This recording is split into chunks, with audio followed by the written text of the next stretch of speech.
Vamos agora à tramitação ordinária, o item 3, o projeto de lei número 4.866, dos senhores Bosco da Costa e Pedro Lucas Fernandes, que dispõe sobre a proteção e apoio psicológico à mulher atleta vítima de violência física ou sexual. Passamos agora à relatora, a deputada Flávia Moraes, para proferir o seu parecer.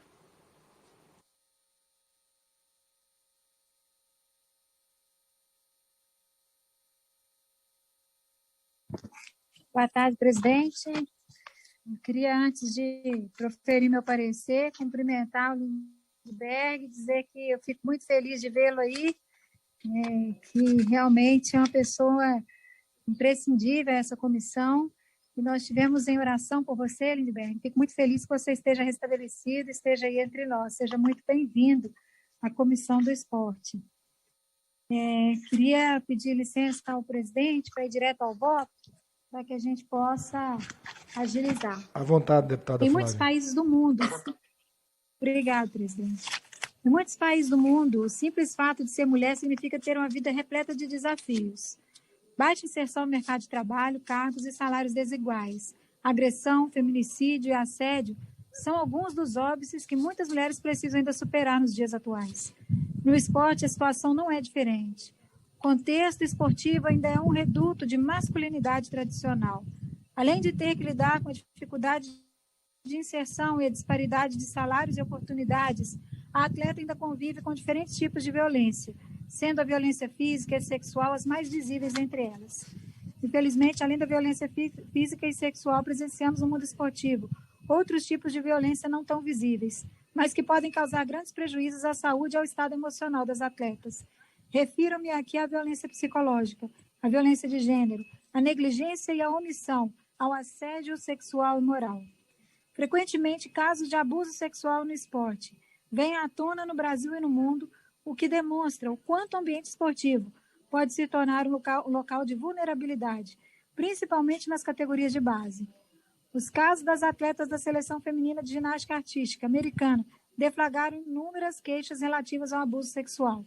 156 mulheres denunciaram o médico Larry Nassar, nos Estados Unidos, e, consequentemente, contribuiu para uma enxurrada de outras denúncias. Um dos casos mais conhecidos do Brasil é da nadadora Joana Maranhão, que corajosamente revelou os abusos que sofreu quando era criança pelo seu treinador. Destacamos também a pesquisa realizada pela lutadora e jornalista da ESPN, Mayara Munho, que mostrou que 61% das atletas de jiu-jitsu já sofreram algum tipo de assédio. O assunto foi, inclusive, debatido em audiência pública nesta comissão no ano de 2019. Importa salientar que quase sempre os sinais e os comportamentos de quem sofreu violência não são claros.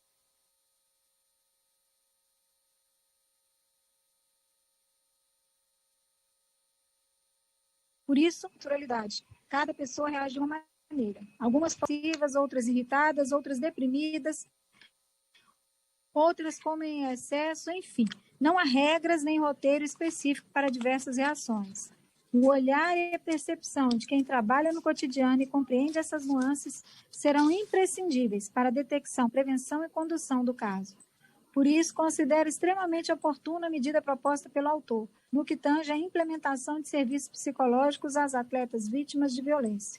Quanto às demais medidas propostas pelo texto, entendo serem igualmente fundamentais para zelar pela preservação e integridade da vítima submetida à violência no contexto esportivo. Apesar de toda a ferramenta jurídica disponível para coibir a violência contra as mulheres, a desigualdade de gênero e o abuso físico, psicológico e sexual permanecem sendo problemas para mulheres que atuam no esporte.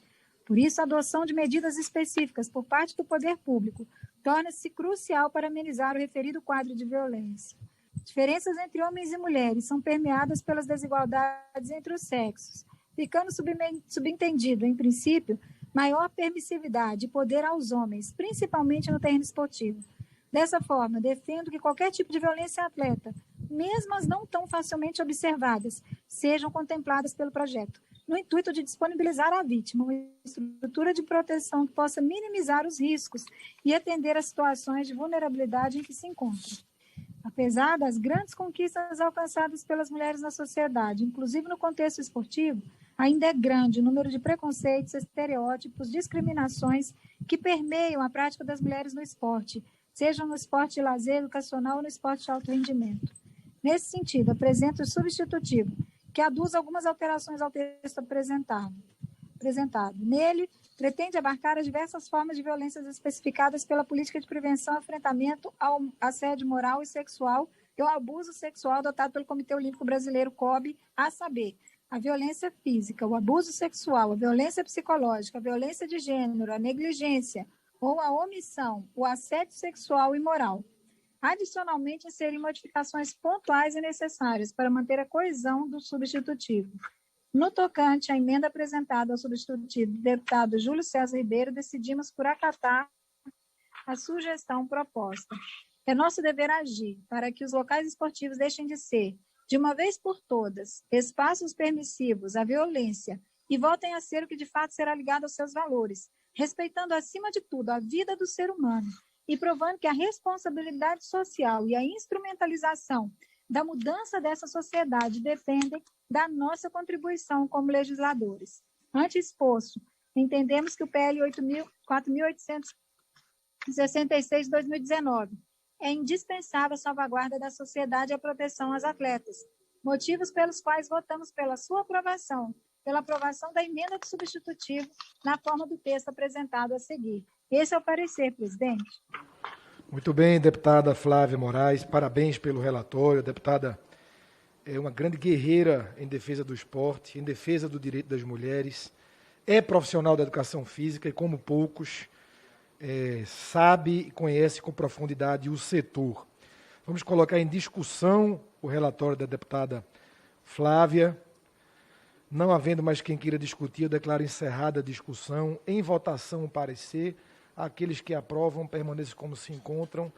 Aprovado o relatório da deputada Flávia Moraes em defesa do projeto número 4.866, que dispõe sobre a proteção e apoio psicológico à mulher atleta vítima de violência física ou sexual.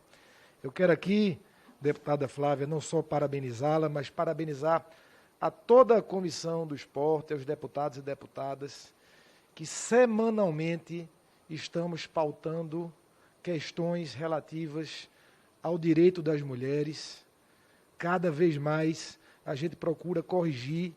Infelizmente, nós temos recebido notícias de discriminação, de assédio, e aqui o Parlamento brasileiro está cumprindo com seu papel.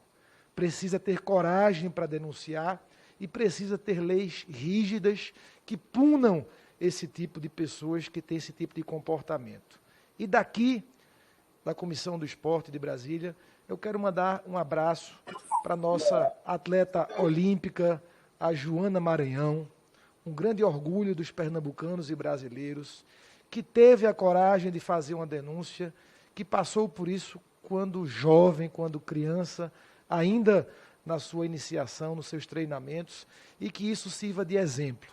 E aqui, de Brasília, da Comissão do Esporte, da Câmara dos Deputados, eu quero mandar o nosso abraço a todas as mulheres, atletas e para-atletas, e no dia de hoje, na tarde de hoje, a gente procura dar passos em relação a corrigir e cada vez mais empoderar e defender as mulheres. E mando um abraço também para a deputada pernambucana Gleide Ângelo, deputada estadual pelo PSB, que tem feito essa defesa em Pernambuco, e aqui em Brasília a gente tem procurado traduzir e ser sua voz.